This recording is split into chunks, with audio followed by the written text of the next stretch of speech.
Hi friends, optics അക്കാദമിയുടെ മറ്റൊരു video ക്ലാസ്സിലേക്ക് നിങ്ങൾക്ക് ഏവർക്കും സ്വാഗതം. കഴിഞ്ഞ ക്ലാസ്സിൽ നമ്മൾ ചർച്ച ചെയ്തിട്ടുണ്ടായിരുന്നത് പ്രൊമിനന്റ് തിങ്കേഴ്സ് അല്ലെങ്കിൽ പ്രൊമിനന്റ് സൈക്കോളജിസ്റ്റ് ആയിട്ട് വരുന്ന കുറച്ച് വ്യക്തികളെ കുറിച്ചാണ്. Prominent thinkers and psychologist. അപ്പോൾ കഴിഞ്ഞ ക്ലാസ്സിലെ ചർച്ച ചെയ്തിട്ടുള്ള അതുമായി ബന്ധപ്പെട്ടുള്ള കുറച്ച് ചോദ്യോത്തരങ്ങളാണ് നമ്മൾ ഇന്നത്തെ ഈ വീഡിയോയിലൂടെ ആദ്യമേ നോക്കാൻ പോകുന്നത്.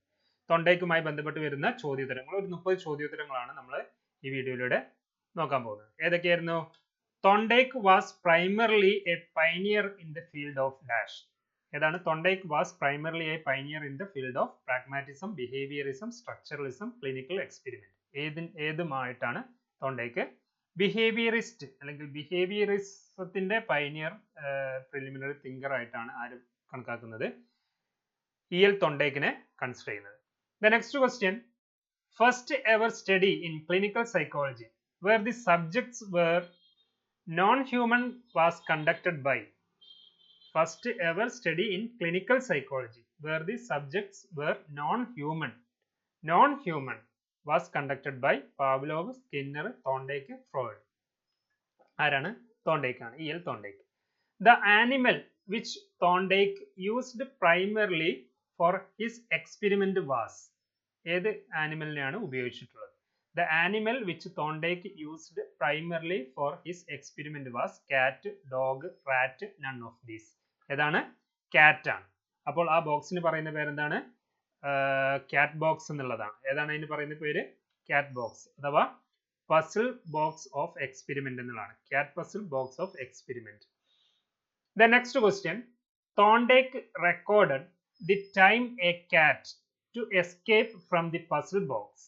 Thorndike recorded the time a cat to escape from the puzzle box by observing and recording the animal's escapes and escapes times. Thorndike was able to graph the time it took for the animal in each time to escape.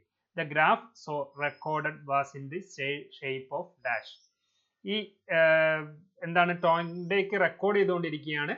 എന്താണ്? ആ puzzle box തുറക്കാൻ എടുക്കുന്ന സമയം. അത് വീണ്ടും കൂട്ടിലടയ്ക്കുമ്പോൾ അത് വീണ്ടും തുറക്കുന്നു, വീണ്ടും അടയ്ക്കുന്നു, വീണ്ടും തുറക്കുന്നു. അപ്പോൾ ഈ ഒരു ഷേപ്പിന് പറയുന്ന പേരെന്താണെന്നുള്ളതാണ്. അപ്പോൾ കോൺവെക്സ് ആണോ, കോൺകേവ് ആണോ, എസ് ഷേപ്പ് ആണോ, വി ഷേപ്പ് ആണോ? ഏതാണ്? എസ് ഷേപ്പ് എന്നുള്ളതാണ് പറയുന്നത്. Thorndike recorded the time a cat to escape from the puzzle box by observing and recording the animal escapes and escapes times.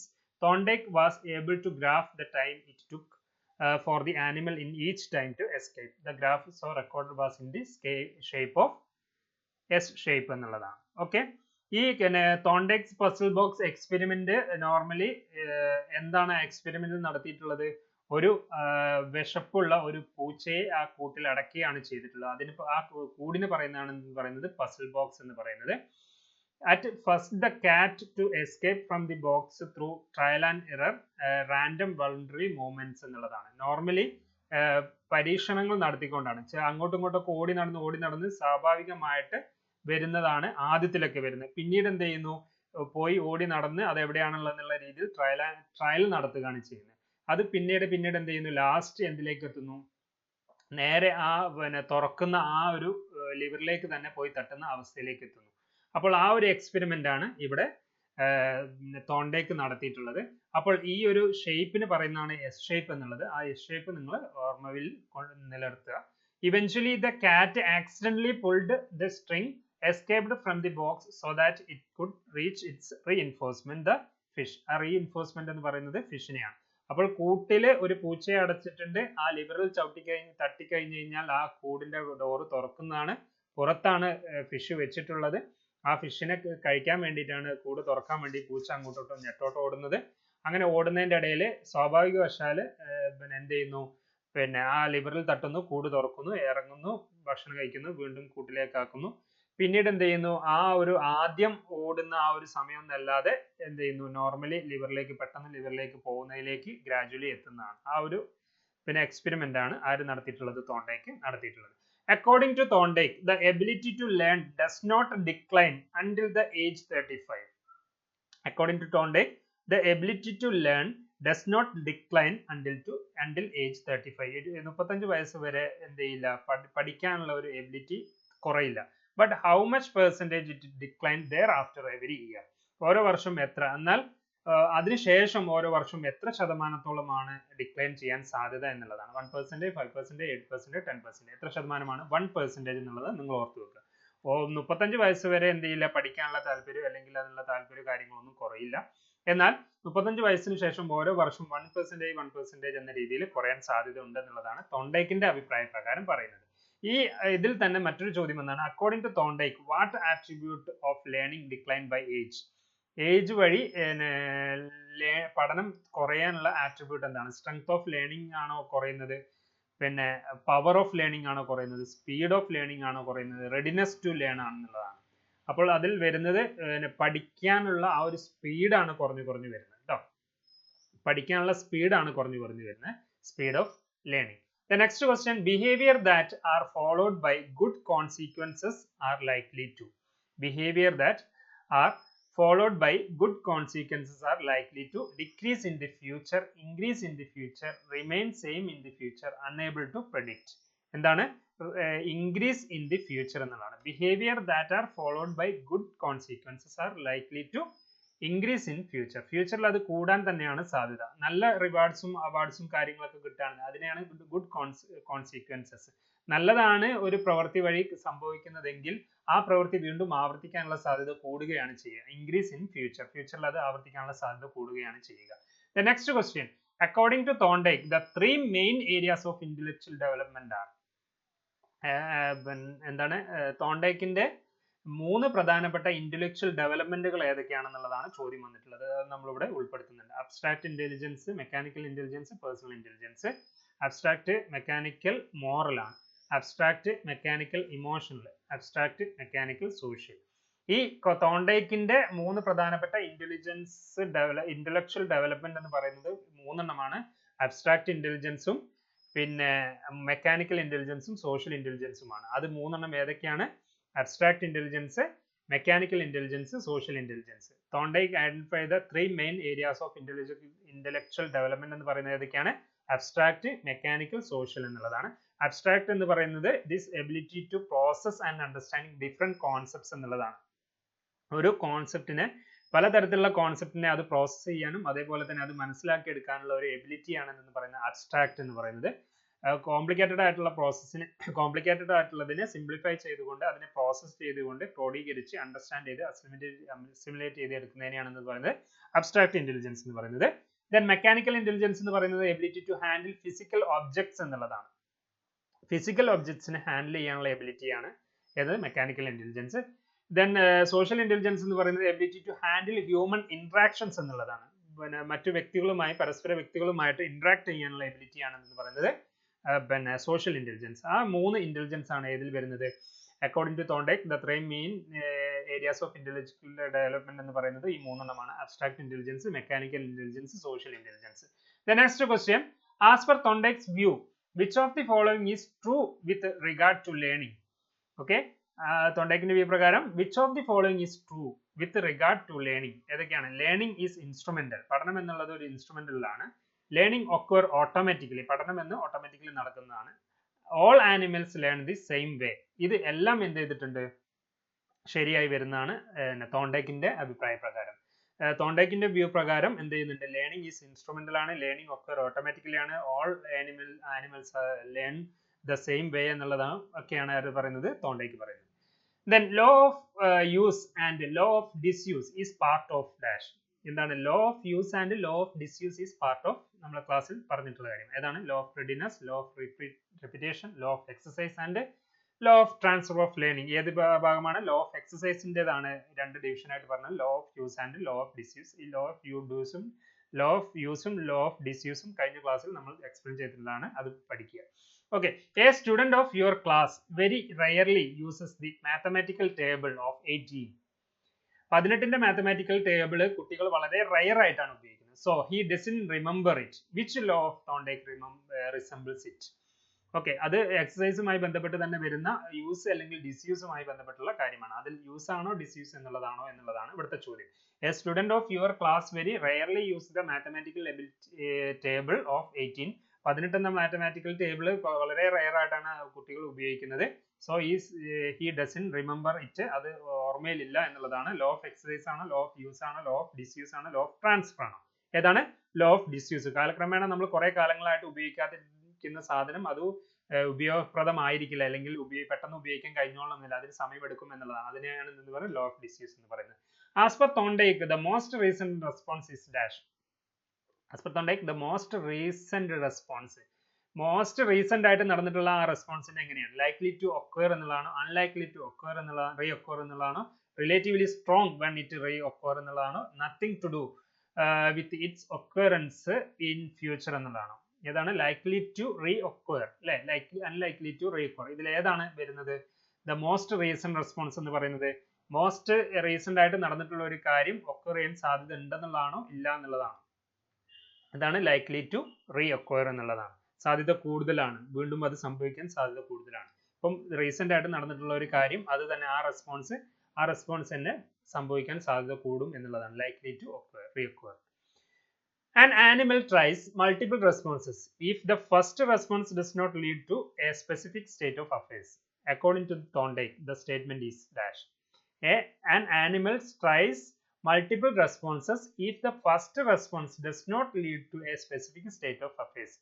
ഇപ്പം പൂച്ചയുടെ ഈ ഒരു കാര്യം തന്നെ എടുത്തു കഴിഞ്ഞു കഴിഞ്ഞാൽ ആദ്യം നടന്നിട്ടുള്ള ആ ഒരു സംഭവം സംഭവിക്കാൻ സാധ്യത കുറയും എന്നുള്ളതാണ്. കാരണം എന്താണ്? അത് സ്വാഭാവികമായും വന്നതാണ്, ചിലപ്പോൾ ഭാഗ്യം കൊണ്ട് കിട്ടിയതെന്ന പോലെയൊക്കെയാണ് അല്ലെ. അതിനൊരു പ്രത്യേക അജണ്ടകളോ പ്രത്യേക റൂൾസോ അല്ലെങ്കിൽ പ്രത്യേക കോഗ്നീഷൻസോ ഒന്നും നടന്നിട്ടില്ല. പക്ഷെ കാലക്രമേണ എന്താ അതിനൊരു സിസ്റ്റം വന്നു, അതിനൊരു പ്രോസസ്സ് വന്നു, അതിനൊരു ഐഡിയ വന്നു, അതിനൊരു ലോജിക് വന്നു, അങ്ങനെ ഡെവലപ്പ് ചെയ്ത് വരികയാണ്. അപ്പോൾ ഇതിൽ പറയുന്ന കാര്യം ട്രൂ ആയിരിക്കാനാണ് സാധ്യത. An animal tries multiple responses of if the first response does not lead to a specific state of affairs എന്നുള്ളതാണ്. ഒരു first response specific state of അഫയേഴ്സിന് സാധ്യത ഇല്ല എന്നുള്ളതാണ് ഇവിടെ പറയുന്നത്. അതെന്താണ്? ട്രൂ ആണ് എന്നുള്ളതാണ്. Students use responses from a related or similar context. Students use response from a related or similar context in a new context.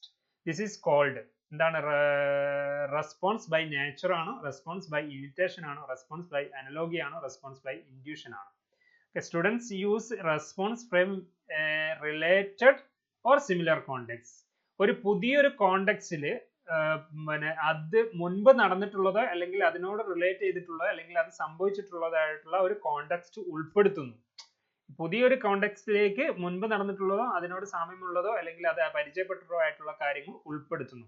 അതിനെ എന്തെന്നാണ് പറയുന്നത് എന്നുള്ളതാണ്. അത് തോണ്ടേക്കിന്റെ ഇതിൽ നമ്മൾ എടുത്തു പറയുന്ന കാര്യമാണ് റെസ്പോൺസ് ബൈ അനലോഗി എന്നുള്ളതാണ്. ഏതാണ്? റെസ്പോൺസ് ബൈ അനലോഗി എന്നുള്ളത് തന്നെയാണ്. അത് ബൈ ഹാർട്ട് ചെയ്ത് പഠിക്കുക. റെസ്പോൺസ് ബൈ അനലോഗി എന്ന് പറയുന്നത് responses from a related or similar context may be used in A new context എന്നുള്ളതാണ്. ഒരു പുതിയ കാര്യത്തിലേക്ക് സിമിലർ ആയിട്ടുള്ള അല്ലെങ്കിൽ മുമ്പ് സംഭവിച്ചിട്ടുള്ളതായിട്ടുള്ള കാര്യം ഉൾച്ചേർക്കുന്നു. അതിനെ റെസ്പോൺസ് ബൈ അനലോഗി എന്നുള്ളതാണ് പറയുന്നത്. The information learned in one situation will transfer positively to another situation. This determined by the information learned in one situation will transfer positively to another situation. Other situation. Relation between the two situations എന്നുള്ളതാണോ, contradiction between the two situation എന്നുള്ളതാണ്, differentiality between the two situation എന്നുള്ളതാണ്, analogy between the two situation എന്നുള്ളതാണ്. ഇവിടെ answer നമ്മൾ മുമ്പ് പറഞ്ഞതിനോട് അനുബന്ധമായി തന്നെ വരുന്നതാണ്. Analogy between the two situations. The information learned in one situation will transfer positively to another situation. Okay, positively transfer to other situation. Analogy between the two situation എന്നുള്ളതാണ്. The response from one condition to another by associating it with the condition is called. Response from one condition to another by associating it with the condition is called associative transfer, associative shifting, associative fixation, associative response. ഇവിടെ തോണ്ടേക്കിന്റെ ഭാഗത്തിൽ എടുത്ത് discuss ചെയ്യുന്ന കാര്യമാണെന്ന് പറയുന്നത് response from one condition to another by associating with that condition. അതിന് പറയുന്ന പേരാണെന്ന് പറയുന്നത് അസോസിയേറ്റീവ് ഷിഫ്റ്റിംഗ് എന്നുള്ളതാണ് പറയുന്നത്. Associative shifting. എന്താണ് associative shifting? It is possible to shift any response from occurring with one stimulus to occurring with another stimulus. Okay, നമ്മൾ മുൻപ് പറഞ്ഞതിന്റെ അത് മറ്റൊരു രീതിയിൽ കൂടി പറഞ്ഞു എന്നുള്ളത് മാത്രം. അപ്പോൾ മുൻപ് നടന്നിട്ടുള്ള കാര്യം മറ്റൊന്നിലേക്ക് ഷിഫ്റ്റ് ചെയ്യുന്നതിനാണ് അസോസിയേറ്റീവ് ഷിഫ്റ്റിംഗ് എന്ന് പറയുന്നത്. Okay, it is possible to shift any response from occurring with one stimulus to occurring with another stimulus. Shifting a response from one condition to another by associating it with that condition എന്നുള്ളതാണ്. അതും എന്ത് തന്നെയാണ് associative shifting. ഇനി ഈ രീതിയിലും ചോദിക്കാൻ സാധ്യതയുണ്ട്. Shifting a response from one condition to another by associating it with that condition. ഇതും എന്ത് തന്നെയാണ് associative shifting എന്നുള്ളത് തന്നെയാണ്. Okay, the next question. A student of you is tired when we can say. ഈ നാലെണ്ണത്തിൽ ഏതാണ് ഒരു സ്റ്റുഡന്റ് ടയർഡ് ആയി കഴിഞ്ഞു കഴിഞ്ഞാൽ എന്ത് നമുക്ക് പറയാൻ കഴിയും? He has higher degree of readiness to play. ഒരു ടയർഡ് ആയിട്ടുള്ള ഒരു കുട്ടി പിന്നെ കളിക്കാനുള്ള നല്ല താല്പര്യം ഉണ്ടാവും. He has higher degree of readiness to rest. He has higher degree of readiness to sleep. He has higher degree of readiness to eat. ഇതിൽ ഏതാണ് ഒരു ടയർഡ് ആയിട്ടുള്ള വ്യക്തിയെ സംബന്ധിച്ച് ഉണ്ടാവാൻ സാധ്യത എന്ന് നമുക്ക് പറയാൻ കഴിയുന്നത്? ഒന്നും രണ്ടും മാത്രമാണോ, രണ്ടും മൂന്നുമാണോ, രണ്ടും നാലുമാണോ, മൂന്നും നാലുമാണോ? ഓക്കെ, ഏതാണ്? He has higher degree of readiness to play. അങ്ങനെ സാധ്യത ഉണ്ടോ? ഇല്ല. He has higher degree of readiness to eat. അതിന് സാധ്യത ഉണ്ടോ? ഇല്ല. He has higher degree of readiness to rest ന് സാധ്യത ഉണ്ട്. He has higher degree of readiness to sleep നും സാധ്യത ഉണ്ട്. അതിനാണ് ഏറ്റവും കൂടുതൽ സാധ്യത വരുന്നത്. He has higher degree of readiness to rest and he has higher degree of readiness to sleep. The next question. Reducing the dissatisfaction from failure is equal to the reward of satisfaction. According to Thorndike, the above statement is dash. Then true ആണോ false ആണോ partially false ആണോ? Reducing the dissatisfaction from failure is equal to the reward of satisfaction. Reducing the dissatisfaction of failure എന്നതിനോട് സമമാണ് equal to the reward of satisfaction. Satisfaction ഒരു reward കിട്ടുന്നതും അത് ആവർത്തിക്കാൻ സാധ്യത കൂടുതലാണ്. ആ പ്രവൃത്തി വീണ്ടും ആവർത്തിക്കാൻ സാധ്യത കൂടുതലാണ്. പിന്നെ ഫെയിലിയറിലൂടെ ഡിസ്സാറ്റിസ്ഫാക്ഷൻ കിട്ടുന്നത് ഇത് പിന്നീട് ആവർത്തിക്കാതിരിക്കാനും സാധ്യത കൂടുതലാണ് എന്നത് സംഭവം എന്ത് തന്നെയാണ്? അത് റെഡ്യൂസ് ചെയ്യുമെന്നുള്ളതാണ്. ആ ഒരു സംഭവം ആക്ഷൻ റെഡ്യൂസ് ചെയ്യുമെന്നുള്ളതാണ്. മറ്റേതൊരു ആക്ഷൻ കൂടുമെന്നുള്ളതാണ്. അപ്പോൾ അത് എന്താണ് അതിൽ വരുന്നത്? ട്രൂ എന്നുള്ളതാണ്. Reducing the dissatisfaction from failure is equal to the reward of satisfaction. സാറ്റിസ്ഫാക്ഷന് റിവാർഡ് കിട്ടുകയാണെന്നുണ്ടെങ്കിൽ അത് ഉയർന്നുകൊണ്ടേയിരിക്കും. ആ ആവർത്തി വീണ്ടും ആവർത്തിക്കാൻ സാധ്യതയുണ്ട്. പ്രവൃത്തി വീണ്ടും ആവർത്തിക്കാൻ സാധ്യതയുണ്ട്. ഒരു പ്രവൃത്തിയിലൂടെ ഫെയിലിയർ സംഭവിച്ചു, അതിൽ ഡിസ്സാറ്റിസ്ഫാക്ഷൻ ആണ് ലഭിച്ചെങ്കിൽ ആ പ്രവൃത്തി ഇനി ആവർത്തിക്കാതിരിക്കാനും സാധ്യതയുണ്ട് എന്നുള്ളത് ട്രൂ എന്നുള്ളതാണ്. Then responses that produce a desired effect. Responses that produce a desired effect are more likely to occur again, whereas responses that produce an unpleasant effect are less likely to occur again. The term desired effect means response that produce a desired effect are more likely to occur again. Response that produce a desired effect are more likely to occur again. അല്ലേ? അപ്പോൾ പിന്നെ decide ആയിട്ടുള്ള ഒരു effect, നമ്മൾ ആഗ്രഹിച്ചതിനനുസരിച്ചുള്ള ഒരു പ്രതിഫലം, ഒരു റിവാർഡാണ് നമുക്ക് ലഭിച്ചതെങ്കിൽ ആ ആക്ട് വീണ്ടും ആവർത്തിക്കാൻ സാധ്യത കൂടുതലാണ് എന്നുള്ളതാണ് ആ സ്റ്റേറ്റ്മെന്റ് പറയുന്നത്. Whereas responses that produce an unpleasant effect അങ്ങനെയാണെന്നുണ്ടെങ്കിൽ are less likely to occur again. അപ്പോൾ ഈ റിവാർഡ് നമ്മൾ എക്സ്പെക്ട് ചെയ്ത പോലെ അല്ല കിട്ടിയത് എങ്കിൽ അത് സംഭവിക്കാൻ സാധ്യത കുറയും എന്നുള്ളതാണ്. ആ ആക്ഷൻ കുറയും എന്നുള്ളതാണ് പറയുന്നത്. അപ്പോൾ ഇത് എന്തിനെ സംബന്ധിച്ച് പറയുന്നതാണ്? Punishment, reward, both of this, none of this. ഇവിടെ റിവാർഡിനെ കുറിച്ചാണ് പറയുന്നത്. എന്താണ് ഇവിടെ പറയുന്നത്? ഒരു പ്രവൃത്തിയിലൂടെ നമ്മൾ എക്സ്പെക്ട് ചെയ്ത റിവാർഡ്, ആ റിവാർഡ് എക്സ്പെക്ട് ചെയ്ത പ്രകാരം തന്നെ കിട്ടിയാൽ നമ്മൾ ആ പ്രവൃത്തി വീണ്ടും ആവർത്തിക്കാൻ സാധ്യതയുണ്ട്. എന്നാൽ ആ റിവാർഡ് എക്സ്പെക്ട് ചെയ്ത പ്രകാരമല്ല കിട്ടിയതെങ്കിൽ അതെന്ത് ചെയ്യാൻ സാധ്യതയില്ല, ആ പ്രവൃത്തി വീണ്ടും ആവർത്തിക്കാൻ സാധ്യതയില്ല. ഓക്കെ, നമ്മളൊരു പ്രവൃത്തി ചെയ്തു കൊടുത്തു, അതിന് ഒരു 10 രൂപയുടെ ഒരു ചോക്ലേറ്റ് ആണ് പ്രതീക്ഷിച്ചെങ്കിൽ അത് വീണ്ടും ആ പ്രവൃത്തി ആവർത്തിക്കും. നമ്മൾ എക്സ്പെക്ട് ചെയ്തും ആ 10 രൂപയുടെ ചോക്ലേറ്റ് ആണ്. എന്നാൽ 2 രൂപയുടെ ഒരു ചോക്ലേറ്റ് ആണ് കിട്ടുന്നതെങ്കിൽ അതെന്ത് ചെയ്യാൻ സാധ്യതയില്ല, അത് വീണ്ടും ആവർത്തിക്കാൻ സാധ്യതയില്ല എന്നുള്ളതാണ് ഒരു റിവാർഡിലൂടെ, ഈ ഒരു സെന്റൻസിലൂടെ നമുക്ക് മനസ്സിലാക്കാൻ കഴിയുന്നത്. The school of psychology prior to Thorndike was, ഈ തോണ്ടൈക്കിന്റെ സൈക്കോളജിക്ക് തൊട്ട് മുമ്പുള്ള തോട്ട് ഏതാണ്? സൈക്കോളജി സ്കൂൾ ഏതാണ്? സ്ട്രക്ചറലിസം ആണ്, പ്രാഗ്മാറ്റിസം ആണ്, ഫങ്ഷണലിസം ആണ്, നൺ ഓഫ് ദീസ് ആണ്. ഈ തോണ്ടൈക്കിന്റെ സ്കൂൾ ഏതാണ്? ബിഹേവിയറിസം ആണ്. അപ്പൊ ബിഹേവിയറിസത്തിന് തൊട്ട് മുമ്പുള്ള സ്കൂൾ ഏതാണ്? ഫങ്ഷണലിസം ആണ്. സോ ഇത്രയുമാണ് ഈ EL തൊണ്ടയ്ക്കുമായി 1874 1949 EL തൊണ്ടയ്ക്കുമായി നമുക്ക് കണ്ടെത്താൻ കഴിഞ്ഞിട്ടുള്ള പ്രധാനപ്പെട്ട ചോദ്യോത്തരങ്ങൾ എന്ന് പറയുന്നത്. ഈ ചോദ്യോത്തരങ്ങൾ നിങ്ങൾ എല്ലാവരും തന്നെ നോട്ട് ചെയ്ത് പ്രത്യേകം ഓർമ്മയിൽ നിലനിർത്താൻ ശ്രമിക്കുക. അടുത്ത ക്ലാസ്സിലൂടെ നമ്മൾ ചർച്ച ചെയ്യാൻ പോകുന്നത് ഇവാൻ പെട്രോവിച്ച് പാവ്ലോവ് ആണ്. 1840 1936 ഈ കാലഘട്ടത്തിൽ ജീവിച്ചിട്ടുള്ളായിരുന്ന ഇവാൻ പെട്രോവിച്ച് പാവ്ലോവുമായി ബന്ധപ്പെട്ട് നമുക്ക് സൈക്കോളജിയിൽ ബന്ധപ്പെട്ട് ചോദിക്കുന്ന ചൈൽഡ് ഡെവലപ്മെന്റും അതേപോലെ തന്നെ ലേണിംഗുമായി ബന്ധപ്പെട്ട് ചോദിക്കുന്ന കുറച്ച് ഭാഗങ്ങളാണ് നമ്മൾ അടുത്തതായിട്ട് പരിചയപ്പെടാൻ പോകുന്നത്. ഇതുവരെ പരിചയപ്പെട്ടിട്ടുള്ള ചോദ്യോത്തരങ്ങൾ നിങ്ങൾക്ക് ഏവർക്കും ഉപകാരപ്രദമാവും എന്ന് വിചാരിക്കുന്നു. എല്ലാവർക്കും നല്ലൊരു പഠനകാലം ലഭിക്കട്ടെ എന്ന് ആശംസിക്കുന്നു. മറ്റൊരു ക്ലാസ്സിലൂടെ നമുക്ക് വീണ്ടും കണ്ടുമുട്ടാം. Thank you. All the very best.